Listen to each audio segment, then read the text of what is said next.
They are coming. They are coming. This is the start of the final story in the saga, divided into 2 films. Part 1 released this month, Part 2 next year. So, not quite the end, but the beginning of the end for the movie's young stars, who finally finished filming earlier this year, and who all carry fond memories of the 10 years spent making the series.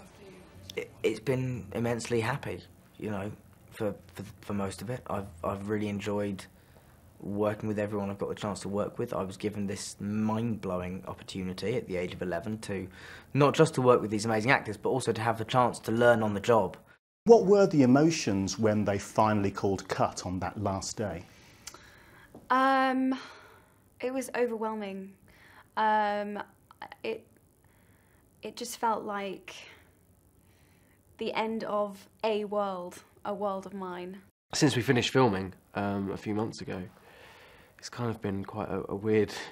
It has been a really kind of hard to kind of adjust, really, because it's been such a huge kind of part of my life. What we wondered is, what is it? What is it? Well, it's the sign of the Deathly Hallows, of course. The what? The what? The Deathly Hallows. Most of the previous films have been set at the Wizarding School the 3 characters attend, but Hogwarts doesn't actually feature in this movie at all, giving it a particularly different feel. It was very different, and I think, it really comes across in the film, you know, when you see it. It has a totally different feel. And I think a lot of that is because we're not in those familiar corridors of Hogwarts. More unfamiliar territory was Emma filming a scene where, for the first time in the movies, she shares a passionate kiss with Daniel Radcliffe. Dan and I do have a snog in this film.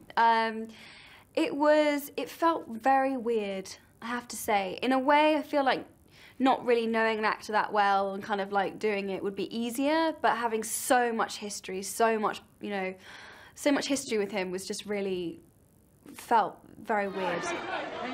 They've all come a long way since the start of their decade-long cinema adventure. Now that they're close to the end, all are thinking about life after Potter. For Daniel, a musical on Broadway, and the lead in a film adaptation of the chilling story The Woman in Black are next. So far, I've been very fortunate in that very interesting people want to work with me, like Rob Ashford, who'd be directing me next year on Broadway, and also James Watkins, who's directing me in Woman in Black. You know, I've been very, very fortunate thus far in that they want to work with me and they want to test me and see what I can do. Do you feel as you want to develop as an actor and do other things as an adult that Harry Potter can sometimes be a bit of a disadvantage? It'll always kind of be with me, and I'll always be the ginger one from Harry Potter. But yeah, I'm really proud of kind of being a part of it, and I think as long as I kind of make the right choices and just I want to do kind of more different roles and just see what happens, really. I must be the one to kill Harry Potter. And for Emma especially, a huge amount of attention from both press and public has been one consequence of her fame. The lack of privacy I find difficult.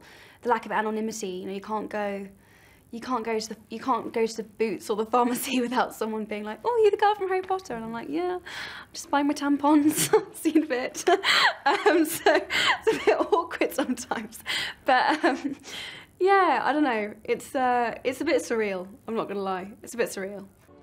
But they all still look back on it as a positive and life-changing experience. The end of a real era, really. To suddenly kind of not have that anymore, it's kind of weird. But yeah, I'm kind of ready as well to kind of move on. It's kind of a good time. I'm excited to move on. You know, it's been 10 years, and I'm excited to see what the world has in store for me next. It's something that I just am immensely proud to be a part of.